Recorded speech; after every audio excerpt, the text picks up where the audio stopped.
ನಮಸ್ಕಾರ, ಶುಭೋದಯ ಪ್ರೀತಿಯ ವೀಕ್ಷಕರೆಲ್ಲರಿಗೂ ಸಂಕಲ್ಪ ಸುದ್ದಿ ಕಾರ್ಯಕ್ರಮಕ್ಕೆ ಆತ್ಮೀಯ ಪ್ರೀತಿಯ ಸ್ವಾಗತ ಹೇಳ್ತಾ ಇರೋದು ನಾನು Anusha. So first time channel ವೀಕ್ಷಿಸ್ತಿದ್ದೀರಾ ಅಂದ್ರೆ ಈಗಲೇ ಚಾನೆಲ್ನ ಸಬ್ಸ್ಕ್ರೈಬ್ ಮಾಡಿ, ನಮ್ಮ ವಿಡಿಯೋಸ್ನ ಲೈಕ್ ಮಾಡಿ.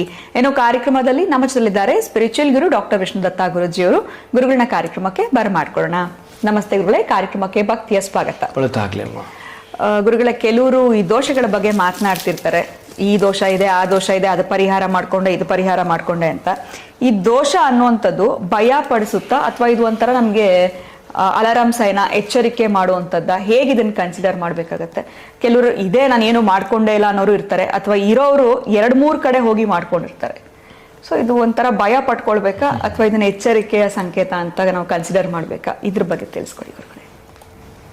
ಓಂ ವಿಶ್ವಸ್ಮೈ ನಮಃ. ಪ್ರೀತಿಯ ಬಂಧುಗಳೇ, ಎರಡೂ ಇದೆ ಇದರಲ್ಲಿ. ಭಯ ಪಡಿಸೋರು ಕೆಲವರು ಇದ್ದಾರೆ, ಅದು ಇದು ಹೇಳಿ. ಬಟ್ ಒರಿಜಿನಾಲಿಟಿ ನೀವು ತಿಳ್ಕೊಳ್ಬೇಕಾಗತ್ತೆ, ಜ್ಞಾನವಂತರು ನೀವು ಆಗಬೇಕಾಗತ್ತೆ ಸ್ವಲ್ಪ. ಈಗ ನಾಯಿ, ನಾವು ಹೋಗ್ತಾ ಇರೋ ದಾರಿನಲ್ಲಿ ಇದ್ದಕ್ಕಿದ್ದಾಗ ನಾಯಿ ಬಂತಂದ್ರೆ ಏನಂತೀರ ಅದನ್ನು? ನಿಮ್ಮನ್ನ ಕಚ್ಚೋರಿಜಿನ ಬರ್ತಾ ಇದೆ, ಅದನ್ನು ಭಯ ಅಂತೀರಾ ಅಥವಾ ಎಚ್ಚೆತ್ಕೊಳ್ಳೋದ? ಏನು ಮಾಡಲ್ ಬಿಡೋದು ಹೋಗ್ತೀರಾ? ಇಲ್ಲ, ಭಯ ಆಗತ್ತೆ. ಆನೆ ಬರ್ತಾ ಇದೆ, ಮದುವೆ ಆನೆ ಓದ ಮೇಲೆ ಬರ್ತಾ ಇದೆ, ಭಯ ಆಗತ್ತೆ.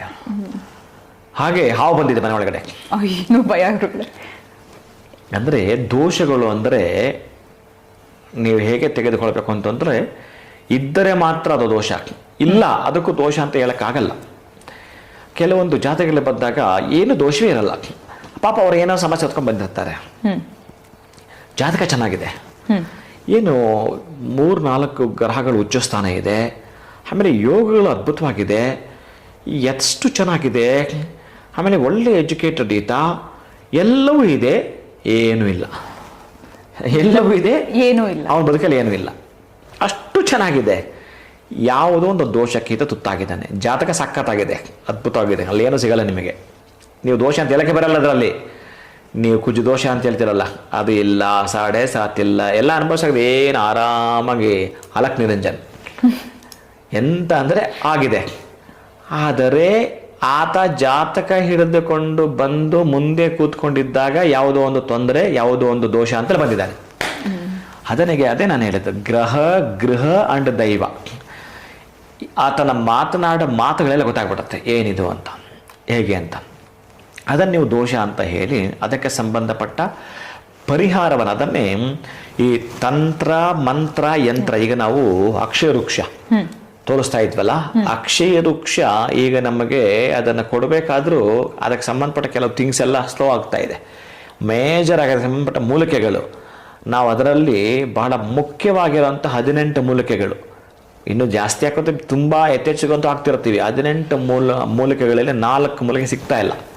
ಅದಕ್ಕೆ ಸ್ವಲ್ಪ ಎಷ್ಟು ಕಡಿಮೆ ಸಿಗುತ್ತೆ ಅದು ಕಡಿಮೆ ಅಂತರದಲ್ಲಿ ಅದನ್ನು ಮಾಡ್ತಾ ಇದ್ದೀವಿ. ಯಾರಾದರೂ ಜ್ಞಾನಿಗಳು ಆಗಿದ್ದರೆ ಈ ಶಂಕರಾಚಾರ್ಯದ ಕೊಟ್ಟಿರ್ತಕ್ಕಂತಹದ್ದು ಈ ಪಂಚಾಯತನಗಳು, ವಿಷ್ಣು ಪಂಚಾಯತನ, ದುರ್ಗಾ ಪಂಚಾಯತನ, ಗಣಪತಿ ಪಂಚಾಯತನ, ಶಿವ ಪಂಚಾಯತನ, ಸೂರ್ಯ ಪಂಚಾಯತನ, ಇದು ಯಾರ ಮನೆಯಲ್ಲಿ ಇರುತ್ತೋ ಅವರಿಗೆ ಗೃಹ ಬಲಗಳಾಗಲಿ ದೈವ ಬಲಗಳಾಗಲಿ ಯಾವ ದೋಷಗಳು ಇರೋದಿಲ್ಲ. ಇದೊಂದು ನಿಯಮ, ಇದೊಂದು ಪೂಜೆ, ಇದೊಂದು ಪದ್ಧತಿ ಇತ್ತು ಅಂತಂದರೆ ಅವರನ್ನು ಹೆಚ್ಚಿಗೆ ಯಾವ ಬಾಧಿಸಲ್ಲ ಅನ್ನೋದರ ಮೇಲೆ ಜಾಡು ಹಿಡಿದು ನಾನು ಅವುಗಳನ್ನು ಸಂಸ್ಕರಣೆ ಮಾಡಿ ಆ ಒಂದು ಸೂರ್ಯ ಪಂಚಾಯತನಿಗೆ ಸಂಬಂಧಪಟ್ಟ ಅಷ್ಟೂ ದೇವರುಗಳನ್ನು ಅಲ್ಲಿ ಕ್ರೋಢೀಕರಿಸಿ, ಅಂದರೆ ನಾವು ಸ್ಥಾಪನೆ ಮಾಡಬೇಕಾದ್ರೆ ಸೂರ್ಯನಿಗೆ ಸಂಬಂಧಪಟ್ಟ ಮಂತ್ರ ವಿತ್ ಮೂಲಿಕೆ, ಗಣಪತಿಗೆ ಸಂಬಂಧಪಟ್ಟ ಮೂಲಿಕೆ ವಿತ್ ಮಂತ್ರ, ಆ ಒಂದು ಶಿವಪಾರ್ವತಿಗೆ ಸಂಬಂಧಪಟ್ಟ ಮಂತ್ರ ಮತ್ತು ಮೂಲಿಕೆ, ಇಷ್ಟೆಲ್ಲ ಹಾಕಿ ಅದರ ಜೊತೆಗೆ ಸಿದ್ಧಿ ಆಗಿರತಕ್ಕಂಥವರೇ ಬೀಜ ಬರೆದು ಮಾಡ್ತಕ್ಕಂತಹ ಆ ಅಕ್ಷಯ ವೃಕ್ಷ ಯಾರಿಗಾದ್ರೂ ಜ್ಞಾನಿಗಳಿಗೆ ಮಾತ್ರ ಗೊತ್ತಾಗತ್ತೆ.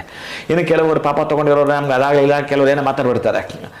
ಅವರು ಪಾಪ ತಿಳುವಳಿಕೆಯ ಕ್ರಮ ಅಷ್ಟೇ ಇರೋದು ಅವ್ರ ಹತ್ರ. ಅಂದರೆ ತಿಳುವಳಿಕೆಗೆ ಸಂಬಂಧಪಟ್ಟ ಎಷ್ಟು ಅವರ ತಲೆಯಲ್ಲಿ ಜಿಗಾಬ ಇಟ್ಟಿತ್ತು ಅಷ್ಟು ಮಾತ್ರ ಥಿಂಕ್ ಮಾಡಿದ್ದಾರೆ, ಯೋಚನೆ ಅದು ಕರೆಕ್ಟ್, ಅದು ತಪ್ಪಿಲ್ಲ. ಬಹುಶಃ ಅದು ಮನೆಯಲ್ಲಿ ಇರಬೇಕಾದ್ರೆ ನಮಗೆ ಮೇಲಿಂದ ಏನೋ ತಂದುಕೊಡೋದಂತಲ್ಲ, ನಿಮಗೆ ಯಾವುದೋ ಬರಬೇಕಾಗಿರ್ತಕ್ಕಂಥ ಹಣ ಬರದಿರಬಹುದು, ನಿಮಗೆ ಬರಬೇಕಾಗಿದ್ದ ಆಪತ್ತು ತಡೆದಿದೆ, ಅದು ಆಪತ್ತು ವಿಪತ್ತು ತಡೆದಿದೆ, ಮುಂದೊಂದಿನ ಅದು ಕಟ್ಟಿಟ್ಟ ಬುತ್ತಿ ಸಂಪತ್ತು ತಂದು ಕೊಡ್ತಕ್ಕಂಥದ್ದು. ಅದು ಶಂಕರಾಚಾರ್ಯರು ಕೊಟ್ಟಿರ್ತಕ್ಕಂಥ ಪದ್ಧತಿ. ನಾನು ಏನು ನಿಮಗೆ ಆಧಾರ ಸಹಿತ ಅದ್ಭುತವಾಗಿ ಮಾಡಿರುತ್ತೇನೋ, ಇಲ್ಲಿ ಈ ಯಾವುದೋ ಬೇರೆ ಕಂಟ್ರಿ ಇದ್ದಾರೆ ಅವರು, ಭಾಸ್ಕರ ಭಟ್ರು ಅಂತೇಳಿ, ಅವರ ತಂದೆಯವರು ವೇದ ಪಂಡಿತರು, ಇದು ಯಾರೋ ಒಬ್ಬ ತಿಳಿದವರು ಅಷ್ಟೇ ಮಾಡ್ಲಿಕ್ಕೆ ಸಾಧ್ಯ ಆಗುತ್ತೆ. ಇದು ಈ ಸೂರ್ಯ ಪಂಚಾಯತನ ಅಕ್ಷಯ ವೃಕ್ಷ ಅಂತ ಒಳ್ಳೆ ಹೆಸರಿಟ್ಟಿದ್ದಾರೆ. ತುಂಬಾ ಅದ್ಭುತವಾಗಿ ತಿಳಿದವರು ಮಾತ್ರ ಇಂಥದ್ದೆಲ್ಲ ಮಾಡ್ಲಿಕ್ಕಾಗತ್ತೆ, ಅಲ್ಲಿ ಕೆಲವರು ಮಾಡಕ್ ಬರಲ್ಲ ಇದು ಅಂತ ಹೇಳ್ತಾರೆ. ಹಾಗೆ ಕೆಲವೊಂದನ್ನ ನಾವು ತೆಗೆದುಕೊಳ್ಬೇಕಾದ್ರೆ ದೋಷ ಇದೆಯಾ ಇಲ್ಲವ ಅನ್ನೋದನ್ನ ಹುಡುಕಿ ಅದಕ್ಕೆ ಪರಿಹಾರ ಕೊಡಬೇಕು. ಸುಮ್ಮನೆ ದೋಷ ಇದೆ ಅಂತ ಹೇಳಿದ್ರೆ ಪಾಪ ಅವನ ನಂಬಿಕೆ ಕಳ್ಕೊಳ್ತಾನೆ, ಅವಾಗ ನಾವೇನು ಹೇಳಕ್ಕೆ ಬರಲ್ಲ. ಅದಕ್ಕಾಗಿ ದೋಷರಹಿತವ ದೋಷ ಸಹಿತವ ಅನ್ನೋದು ಗೊತ್ತಾಗಲಿಕ್ಕೆ ಆಲ್ಮೋಸ್ಟ್ ಅಲ್ಲಿ ಪ್ರತಿಯೊಬ್ಬರೂ ಕೂಡ ಷಡ್ರಸೋಪೇತವಾಗಿರತಕ್ಕಂತಹ ಭೋಜನ ಸ್ವೀಕಾರ, ಅಂದರೆ ಈ ಹುಳಿ ಉಪ್ಪು ಖಾರ ತಿಂತಕ್ಕಂಥವರಿಗೆ ಏನು ಕಾಮನೆಗಳು ವಾಸನೆ ಇರುತ್ತೆಯೋ ಹಾಗೆ ಅವನ ಆಕಾಂಕ್ಷೆಗಳು ಆಸೆಗಳಂತ ಹೊತ್ಕೊಂಡು ಹೋದ್ಮೇಲೆ ಎಲ್ಲೋ ಒಂದು ಕಡೆ ಎಡು ಬಿದ್ದಿರ್ತಾನೆ, ಲಾಸ್ ಆಗಿರ್ತಾನೆ, ಲಾಭ ಮಾಡ್ಕೊಂಡಿರ್ತಾನೆ. ಇವೆರಡರ ಮಧ್ಯೆ ದೋಷವನ್ನು ಹುಡುಕಿ ಕೊಟ್ಟು ಅದಕ್ಕೆ ಸೊಲ್ಯೂಷನ್ ಕೊಡ್ತಕ್ಕಂತಹದ್ದು ಇದ್ದೇ ಇರುತ್ತೆ. ಇಲ್ಲಿ ಅಸಲಿ ಪ್ಲಸ್ ನಕಲಿ ಎರಡೂ ಇರುತ್ತವೆ. ಅದಕ್ಕೆ ಸಂಬಂಧಪಟ್ಟ ಅದರದ್ದು ಆ ಒಂದು ಖರ್ಚು ವೆಚ್ಚಗಳು ಕೂಡ ಇದ್ದೇ ಇರುತ್ತವೆ. ಆ ಪೂಜೆಗೆ ಸಂಬಂಧಪಟ್ಟದ್ದು ಈಗ ನಾವು ಮನೆಗೆ ಎಲೆಕ್ಟ್ರಿಕ್ ಬಿಲ್ ಆಗಿರಬಹುದು, ಪೇಪರ್ ಬಿಲ್ ಆಗಿರಬಹುದು, ಕೇಬಲ್ ಬಿಲ್ ಆಗಿರಬಹುದು, ಕಂದಾಯ ಎಷ್ಟು ಬರ್ತವೆ ಹಾಗೆ ಆಯಾಯ ಪೂಜೆಗೆ ಸಂಬಂಧಪಟ್ಟ ಇದ್ದೇ ಇರುತ್ತೆ. ಅದಕ್ಕೆ ಇಷ್ಟ ಅಲ್ವೇ ಅಲ್ಲ. ದೋಷಗಳು ಅಂತ ಕಾಣಿಸಿಕೊಂಡಾಗ ಅದಕ್ಕೆ ಸಂಬಂಧಪಟ್ಟಾಗಿರತಕ್ಕಂತಹದ್ದು ನಿಮ್ಮ ಕರ್ಮಕ್ಕೆ ಸಂಬಂಧಪಡುವಂಥದ್ದು ಏನಿರುತ್ತೋ ಅದು 100ಕ್ಕೆ 100 ಇರುತ್ತೆ. ದೋಷಗಳು ಇಲ್ಲದಿಲ್ಲ. ಹಾಗಂತೇಳಿ ಇಲ್ಲದೇ ಇರತಕ್ಕಂಥದಕ್ಕೆ ದೋಷ ಅಂತ ಹೇಳಲಿಕ್ಕೂ ಆಗಲ್ಲ. ಖಂಡಿತ. ಸೊ ದೋಷ ಇದೆ ಅಂದ ತಕ್ಷಣ ನಾವು ಆತಂಕ ಪಡೋದು ಭಯ ಪಡೋದು ಬೇಡ. ಸೊ ಅದನ್ನ ಹೇಗೆ ಸರಿಯಾದ ರೀತಿನಲ್ಲಿ ನಾವು ಸರಿಪಡಿಸ್ಕೊಳ್ಬೇಕು ಅನ್ನೋದ್ರ ಬಗ್ಗೆ ತಿಳಿಸ್ಕೊಟ್ರಿ. ಯಾಕಂದ್ರೆ ದೋಷ ಇದೆ ಅಂದಾಗ ಹೆದರಿಸೋರೇ ಜಾಸ್ತಿ ಅಂತ ಹೇಳ್ಬೋದು ಗುರುಗಳೇ. ಅದನ್ನೇ ಕೆಲವರು ಥಿಂಕ್ ಮಾಡ್ತಿರ್ತಾರೆ ಸಾಕಷ್ಟು.